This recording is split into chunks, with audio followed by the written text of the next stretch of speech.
Assalomu alaykum. Anglayotganinglar Türmə xatirləri Məhbus ruhlar. Avtori Abduvali Ayub. Mən cinayətçi emas, tutqun. Tağırtaq qamoqxonasiga qamılıb, naq bir hafta bo'lganda so'roqqa chaqirildim.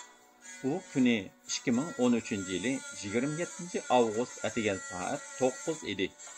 Bir haftalik qamoq hayotimning meni xili tavlaganligini qo'limga ishkal silinganda bildim. 915 deb chaqirgan Gundupay eshikning ustidagi ro'jakdan ishkalni tashlab berdi. Farhod yejiyib turib qo'limga ishkalni tanglaganda, menmu xuddi palay kiydirilayotgandek qo'limni o'z ixtiyorim bilan sunib berdim. Kamerdan to'la tutilgan koni tutqundek "Doklad" deganimcha chiqdim va Gundupayning oldiga tushib, betizga mangan dehqondek bahraman yurib ketdim. Tunji ilib kirganda qamoqxona ichiga tuzuk sapsilib qaramagan bo'lsam kerak.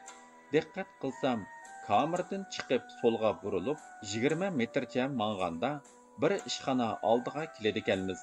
Ishxonada cho'ng bir ekran bor bo'lib, men yotgan 6-korpusdagi barliq kameralarning kameralari ashu uydagi ekranga chetilgan ekan.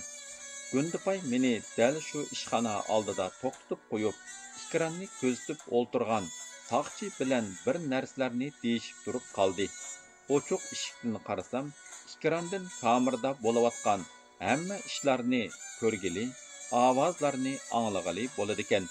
Demak, bu xumparlar o'tgan chorshanba kuni mening tayoq yeginimni ko'rib, tomosha qilib turibdi-da. Men yetayotgan kamer 6-korpus. Bu korpusda bir-biriga qaratib silingan 2 qator kamer bor ekan. Qamoqxonada 6 korpus bor desakmi, 6 korpusda 12 qator kamer bo'ladi degan gap. Har qatorda 10 kamer bo'lsa, har kamerda 15 mahbus bor deb hisoblagandimi, 1800 odam qamalib yotadi degili bo'ladi. To'xta degan chirqiroq ovoz bilan xiyoldan uyg'ondim. Koridorlardan to'la qayrilib, Tangirtaq qamoqxonasining maxsus so'roqxonasiga qandoq kelganimni uqalmagan edim. Shuncha diqqat qilsammu, yili o'ng'a, yili so'lga to'la qayrilib, to'xtamay ko'mir rishatkalik eshiklardan "Doklad" deb o'tib yurib, qandoq qilib so'roqxona degan xitoycha xat yozilgan ishxona oldiga kelib qolganimni uqalmay qoptiman. Eshikdan "Doklad" deb kirsam, meni Qashqardan tutib kelgan Anjin kun bilan men ko'ribmi boqmagan 2 Uyg'ur soqchi o'ltiribdi. Qaraganda qamoqxona, kamer, so'roqxona deganlar butun Xitoy davlati bo'yicha o'xshash uslubda silinsa kerak. Men hafta burun Qashqarda tunji so'roq qilingan so'roqxona bilan o'xshash bir uyda turatdim. So'roqxona ichida Qashqarda solangandek bir qafasga yana solandim. Beshimda faqat Tangirtaq rayonluq davlat bexatarlik atirti so'roqxonasida ko'rgan sangilab turgan ishkal ko'rinmaydi. Qaraganda bular es qo'yib urimiz kerak. Qarasam qafasda bir yo'lbos o'rindiq turibdi. O'zim berib o'ltirdim. Birinchi va ikkinchi qatim o'ltirgan yo'lbos o'rindiq butunlay to'mir edi. Ammo buning qo'l qo'ydigan shirasi yog'och ekan. Men ko'rib boqmagan bu yangi so'roqchilarning taqi turqiga tafsili qarab chiqdim. 2 Uyg'ur so'roqchining biri saqalliq, qanşarliq, qo'shqapoq va o'ri ko'z bo'lib, chiroyida Kavkaz irqiga xos omillar ustun edi. Yana bir so'roqchining chiroyida Mo'ng'ul irqiga xos omillar ko'proq, yalangqapoq edi. Yalangqapoq so'roqchi bakrak tajribalik, bakrak sinchi ko'rinadi. Kavkaz chiroy soqchiga tikilganimda, u ko'zlarimizning uchrashib qilishidan o'zini qochirib, xotirasiga qarab oldi. Tuyuqsiz ko'zimga Kavkaz chiroy so'roqchi bakmu ma'sum, ixlosman ko'rinib ketdi. O'zimmi bilmayman, nima uchunki doim menga aqida qiladigan kishilarga atayin meni izlab kelib, o'zi tikkan uruklarni yegizib, o'zi tergan tavuzlarni pichib beradigan odamlarga ichinib ketatdim. Ular ko'zimga bakmu ma'sum ko'rinib ketadi. Bo'libmi, men nutuq so'zlayotganda anglar-manlar ichidagi ixlosman chiroylarga qarab, o'zimni gunohkordek his qilib ketatdim. Ular menga shunchalik ma'sum ko'rinatdiki, ularning aqidasiga osiylik qilayotgandek tuyg'u meni qiynaydi. İçimde ularga yüz kilaligidek so'zlayolmayotganligim uchun ular anglamoqchi bo'lgan haqiqatni, chin tuyg'ularimni, haqiqiy xiyollarimni so'zlab berolmaginim uchun o'kinatdim. Ba'zida, ey oq ko'ngil kishilarim, ey sadoqatmand do'stlarim, sizlarga da'vatqonlarimning hammasiga ishonmanglar. Men samimiy odam, ammo har doim sizlar orzu qilgandek rostchil bo'lolmayman. Men rol elishga majbur ortiqman. Faqat tomoshabinlar chavoq chaladigan, hokimiyat cheklamaydigan nutqni tanlab so'zlayman. Sizlar yoqtiradigan yiqishliq so'zlar bilan ko'nglinglarni ko'tarishga tirishiman. Amaliyotda sizlarga umid beg'ishlash uchun deyilgan bu so'zlar mening tagsiz quduqqa tushib ketayotgan ruhimni ko'tarib boqqan emas. Bu nutqlar mening to'zg'aqdek to'zib ketgan shijoatimni jamlab boqqan emas, deb qo'yib qechib ketgim keladi. Men Kavkaz chiroy Uyg'ur saqchidek o'qirmanlarning oldida emas, aksicha yalan qapoq so'roqchidek sinchi ko'zlik anglarmanlarning oldida o'zimni bakrak bahuzur his qilatdim. Chunki men ularning deganlarimni tekshirib boqadiganligiga, rost yolg'on, to'g'ri xatolar haqida izlanib ko'radiganligiga, har qachon meninkini tamoman to'g'ri deb ishonib, menga agishib ketmaydiganligiga ishonatdim. Mushularni o'ylab, ichimda Kavkaz chiroy samimiy Uyg'ur so'roqchidan kechirim so'radim. Men oldimdagi bu ikki kishini tonimayman, bilmayman, bilishnimi xohlamayman. Mening barliq qiladigan ishim ularning so'roqlariga qandoq qilib ustilik bilan taqobil turish, hargizmi ularga hissdoshlik qilish, ularni aldamaslik, ularga samimiy tuyg'ularimdan doklad berish emas. So'roqda maqsadim ularga quyruq tutqizmaslik, har zaman o'zimni qo'g'dash bo'lishi kerakki, chin tuyg'ularimni izhor qilish yoki ona tilini qo'g'dash yo'lidagi xizmat va harakatlarimdan ma'lumot berish bo'lmasligi kerak. Mening nishonim qandoq qilib bo'lmasin, ularning oldida o'zimga chang qo'ndirmay, bir ma'sum xalqparvar ziyolining, rostchil fuqaroning, bir ziyonkashlikka uchragan dodining obrazini yaratish. Bu ikkisining beshidan qaraganda kam deganda bir balaga dada bo'lgandek qiladi. Bir dadining tuyg'ulari ularni ta'sirlantirdi. Bularmu mendek tinch kun ko'rishni xohlaydigan fuqaro. Ularningmi men burun anglagandek maoshni xotirjam ilib, saq beshini og'ritmay yashag'usi bor. Ularmu mendekla izilayotgan, kamsilayotgan, beshini ko'tarib, "Mana men Uyg'ur" deb mag'rur yurishga tashna, bilimning, hurlikning, adolatning, haqiqatning qimmatiga ishongan Uyg'ur o'qimishliklari. Ular hech qachon mendek bir Uyg'ur ziyolisining turmada begunoh chirib ketishini xohlamaydi. "Ismi nima?" degan savol so'ralg'icha bo'lgan 1 minutga yetmagan vaqt ichida yuqorqilarni o'ylab ulgurdim. Tashqardimi shundoq boshlangan edi. Urumchidagi tunji so'roqdimi shundoq bo'lgan edi. Shakliga so'raldigan rasmiyatlik so'roqlar oyoqlashgandan keyin yalan qapoq saqchi "Jinoyatni bilamsan?" deb so'radi. Uning chiroyiga qarab bir pas turib ketgandan keyin "Mening jinoyatim yo'q. Faqat sizlar jinoyat deb qarayotgan bir qism ishlarning haqiqati aniqlansa, meni yashig'ili qo'ysanglarla bo'ldi" dedim. "Sening jinoyating yo'qmi? Sen jinoyatchi bo'lmay nima? Sen jinoyatchi bo'lmasang, seni so'roqqa tortib o'ltirdiganga bizning boshqa ishimiz yo'qmi?" deb varqirdi u. Birdan sukutda o'ltirib ketib og'iz ochdim. "Qarang, men yetayotgan qamoqxon timiga qamalg'uvchilarning huquq va majburiyatlari yozilgan.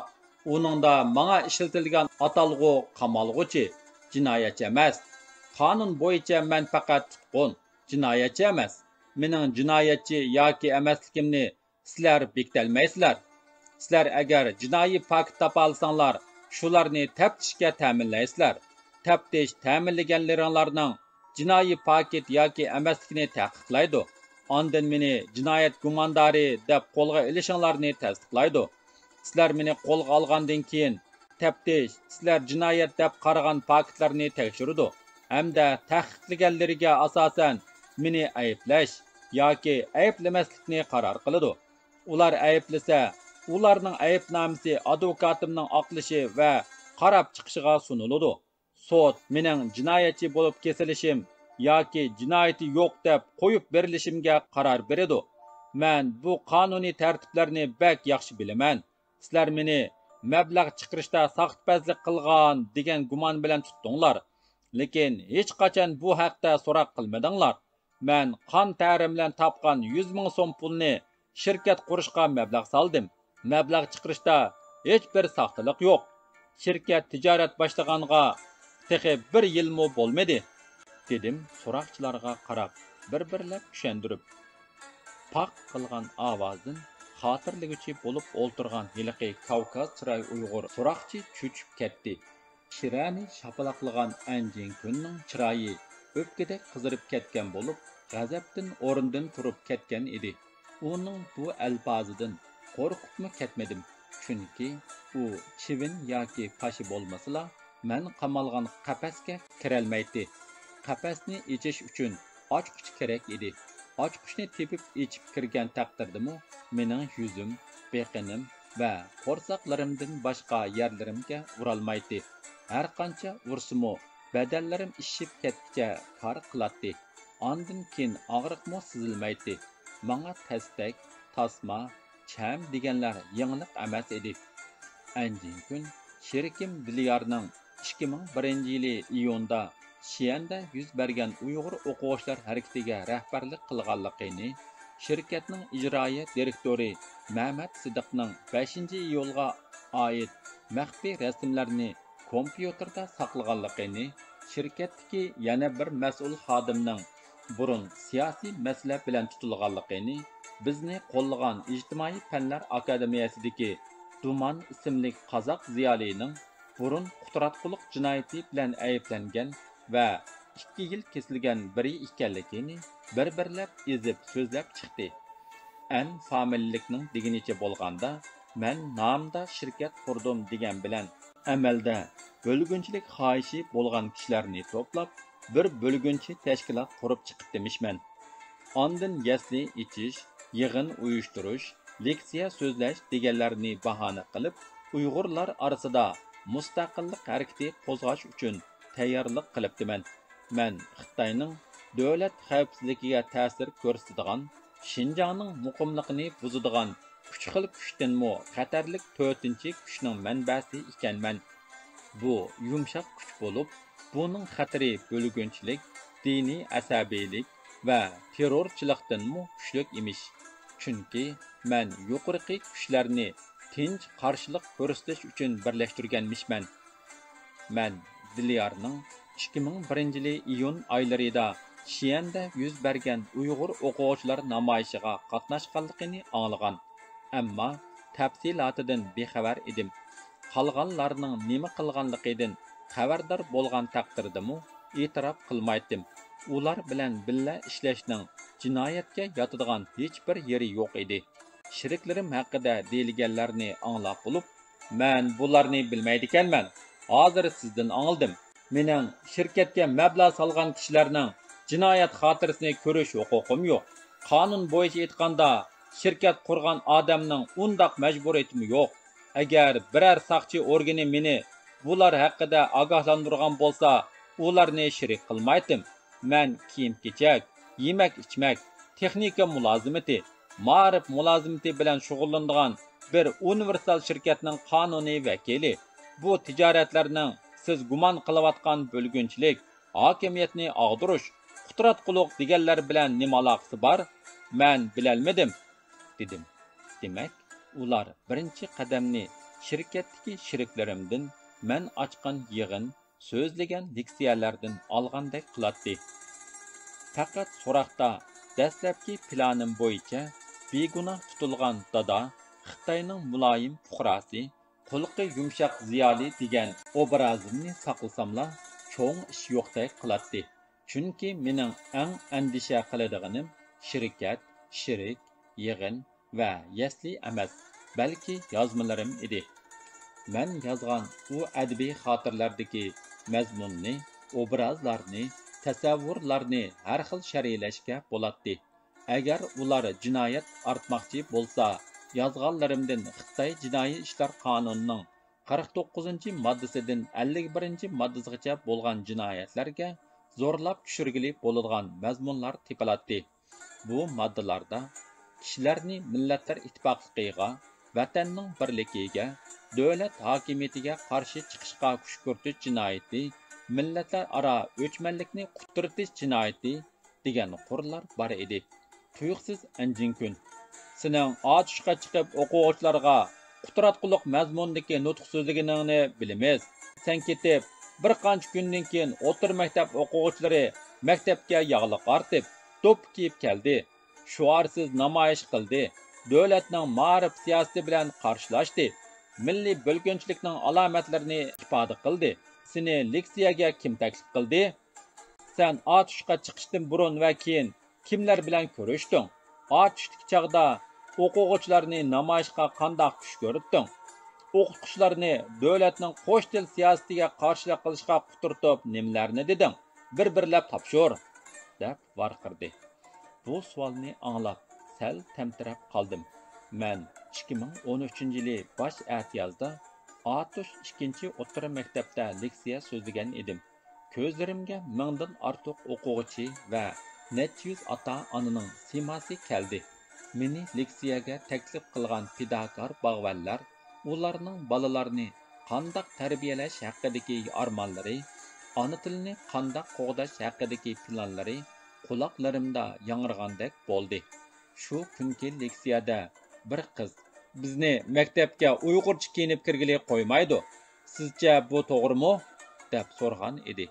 Men Xitoy asosiy qonuni, ma'rif qonuni va milliy territoriyalik avtonomiya qonunlarini dalil qilib, undaq uyg'urcha kiyinishga cheklama qo'yishning qonunga xilof ekanligini bayon qilgan edim.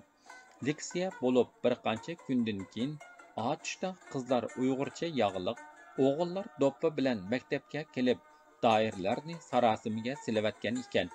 O'ylanib bir daqiqa turib olgandan keyin zixmu, kabobmu ko'maydigan bir javobni topdim. Men otishga darsdan sirtqi foydalanish materiallarini sotqili chiqqan. Bizning Qashqarda kitobxonamiz bor. Biz darslikka munosabatlik har xil foydalanmalarni sotamiz. Shunga bizning avtonom rayonning har qaysi shaharlaridagi ma'rif tarmoqlari bilan savdo munosabatimiz bor. Har qanday maktab bizning xaridorimiz. Men otishga chiqqan kuni bu maktabda ota-onalar yig'ini bo'layotgan ekan. Shunga o'zim talab qilib, ota-onalarga maslahat berish uchun ikki jumla so'z qilgan. Bu oldin o'rlashtirilgan ish emas. Meni hech kim leksiyaga taklif qilganmi emas. Men yig'inga qatnashgan kishilarni tonimayman. Hech bir o'quvchi yoki o'qituvchi bilan xususiy aloqa qilganim yo'q. O'quvchilarning namoyish qilgani menga noma'lum deyishimga anjinkun bir tutam rasmni qo'lga ilib turib masxaralik kuldi. Qara, qo'limizda sening qaysi o'qituvchilar bilan aloqa qilganing, qaysi o'quvchilarni qandoq tashkillab namoyishga, qandoq quturatganingga doir ma'lumot bor.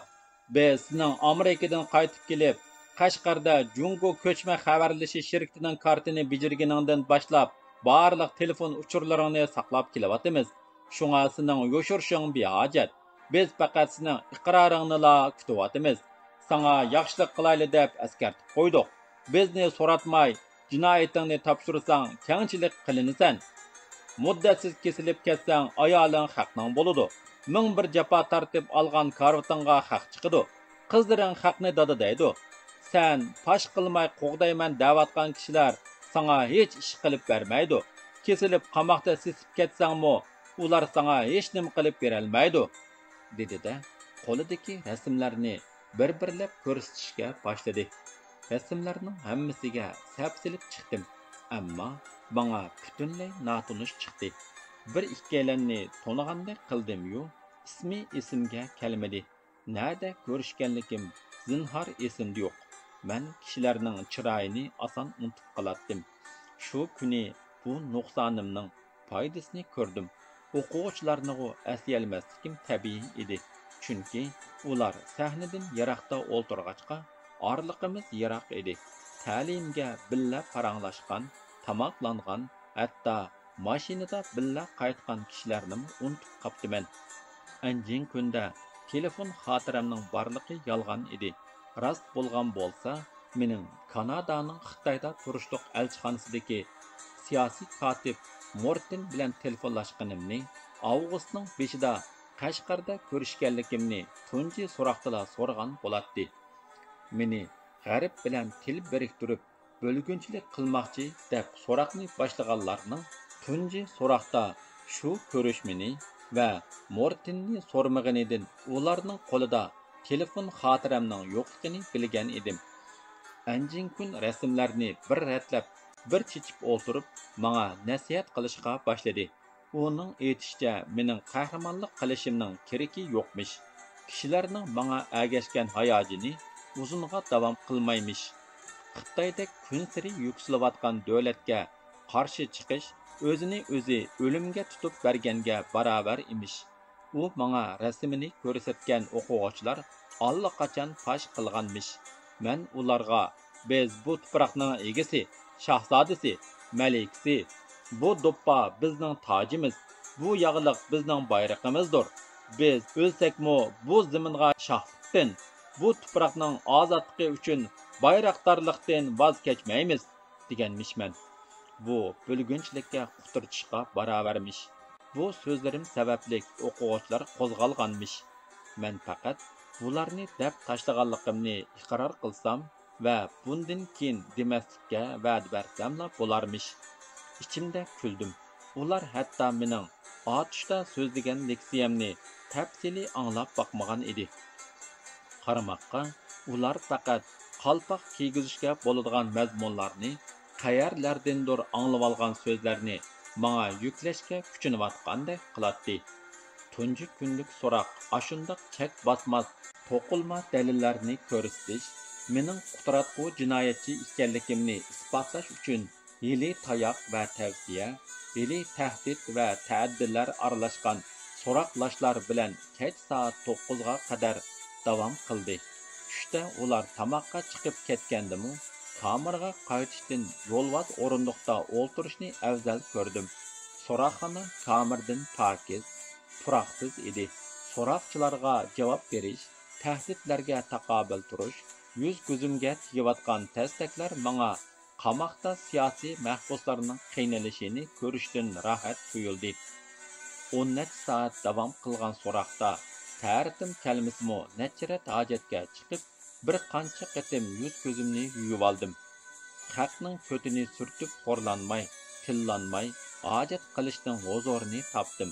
So'roqda savollarga so'zib, uzun javob berishning so'roqchilarning diqqatini chekishdan boshqa mening kamerdagi tar, paypoq va taratning puroqlaridan birdan bo'lsimi xoli bo'lishimga foydasi bor edi. Shu kundan boshlab mislsiz so'roq boshlandi. Mislsiz degan atoqni kamerdagi Xitoylar qo'ydi. Chunki ular umrida mundaq uzun davomlashgan so'roqni ko'rmagan ekan. So'roqqa har kuni atigan soat 9:10lar bilan chiqib, tushda tamoqqa aran qaytib keratdim. Yarım saatlik tushlik tamoqdan keyin qayta boshlangan so'roqdan kech soat 10dan oshganda qaytatdim. Ba'zida bir chiqib ketgancha kech soat 1-2largacha so'roq qilinatdim.